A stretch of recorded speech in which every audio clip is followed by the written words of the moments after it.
Alright, what's up ladies and gentlemen? I've wanted to do this video for a while now, do a walk around video of my truck, just kind of show you guys where I'm at. There's a lot more stuff that I want to do to the truck, but I just want to show you what I have on there right now. So, check it out.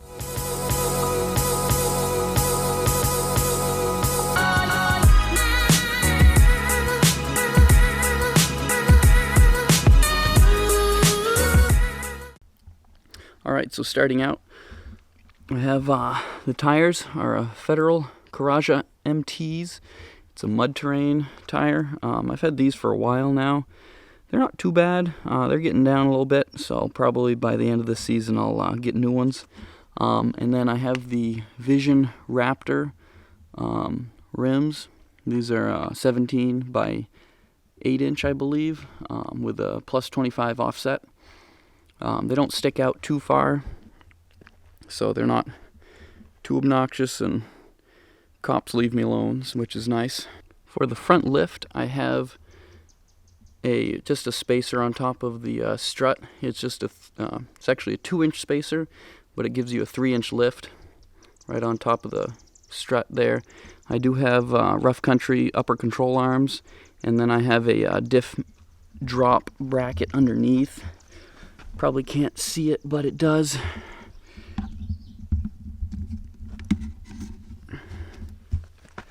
Does drop the CV angle by quite a bit, which is nice.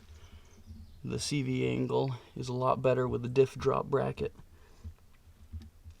as you can see there. And you can see the upper control arm better here.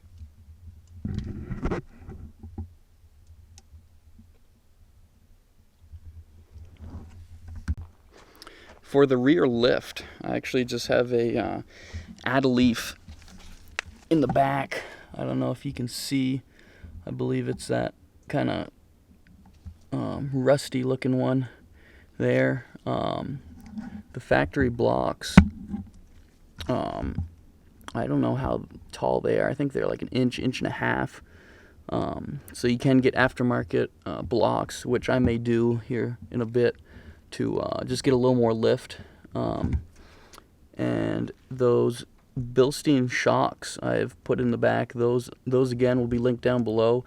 They're actually for like a 4-inch lift, but they actually work pretty good. But I do want some blocks for the back just to give it a little more height.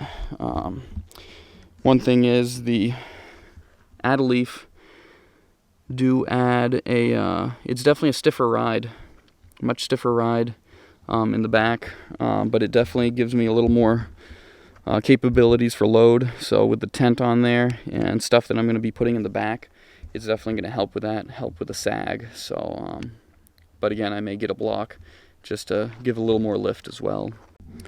Up front, I have the Oxbeam 22-inch curved LED light bar right in there. If you guys want to see another video on how I installed that and how I wired it up, leave a comment down below, and all the link to all the stuff that I have on here will be linked down below. Those are affiliate links, which will help me out.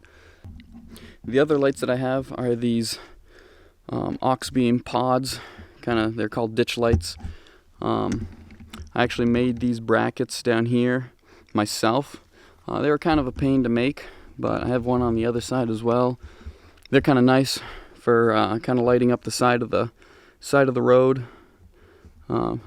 They're pretty bright. The only trouble is they're not DOT approved, so in Vermont you can't inspect your rig with those lights. So I'm gonna have to get DOT approved. It has the DOT number on the lens, so I'll have to get those. The way I have these lights set up with these switches right here, you can see I have my LED light bar on the first switch. Let me get a better light here. I have these switches up here. I mounted them through, I just cut out a piece out of this plastic piece here, and then the actual wires I have underneath here, I just routed them right below this cowling here, right down the A-pillar, then down below through the firewall, and then into the engine bay. Here in the engine bay we have my setup here. This is a old relay box that I pulled out, that I had actually a spare from an old truck that I wired up. I got my relays. Let's see if I can get this off. So here's my fuse box. It's got the fuses. I got plenty of extra. These big fuses here, so I can use for other stuff. I believe I have one of the 30 amp fuses hooked up to the whole switch system inside.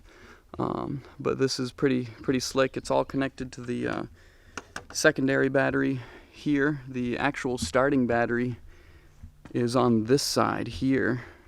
That's where the factory battery is located. And then I have I think it's a 90 amp relay, or a solenoid I should say, that connects the two batteries, and then that's connected to the ignition. So whenever I turn the ignition on, it connects the batteries, so I'm able to charge the secondary battery. But once I turn the ignition off, it disconnects them, so they're both separate. These lights are actually separate on separate switches. I'll show you. I have this light here. This turns on the driver's side ditch light. This turns on the passenger side ditch light. Let me turn them on for you, just so you can see them. There's the ditch light.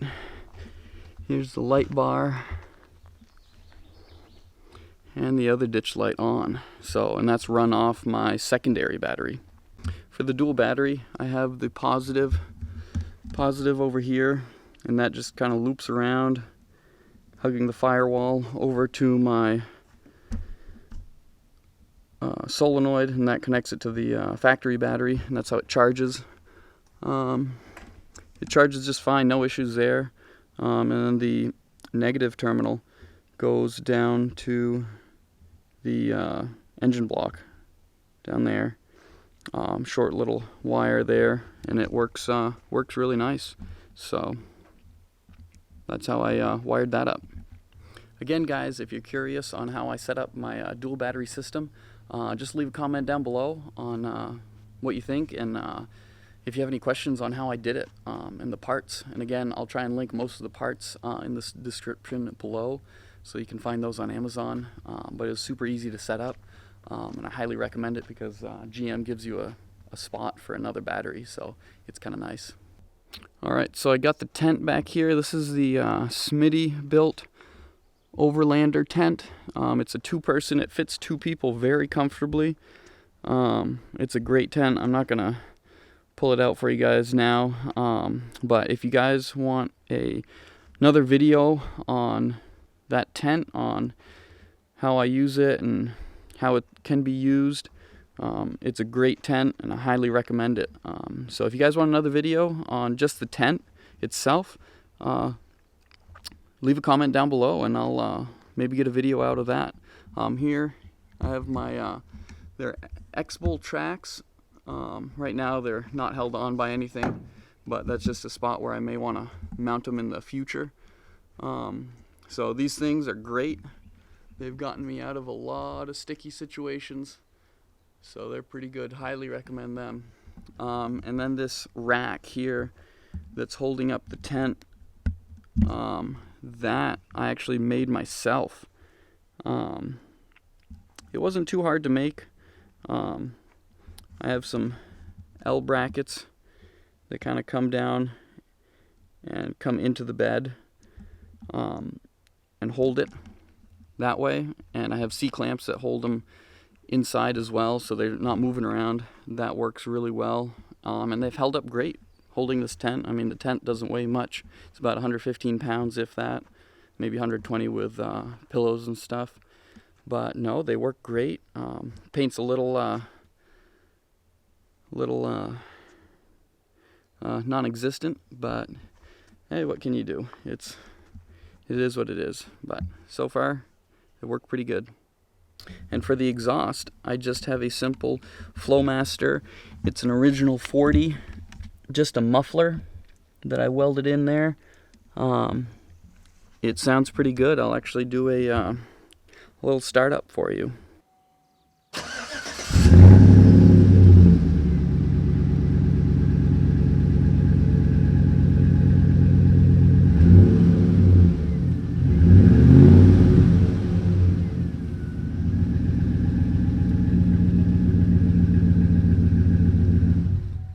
Alright, there you guys have it. If you guys want to see a cool video of me getting stuck in the White Mountains, check it out. I'll leave a link up here. You guys can go check out that video. It was kind of fun. Alright, there you guys have it. That's the Heavy Chevy in a nutshell. Those are most of my upgrades that I've done. I'm sure I'm forgetting stuff, but if you have any questions, leave a comment down below and I'll try and answer your question.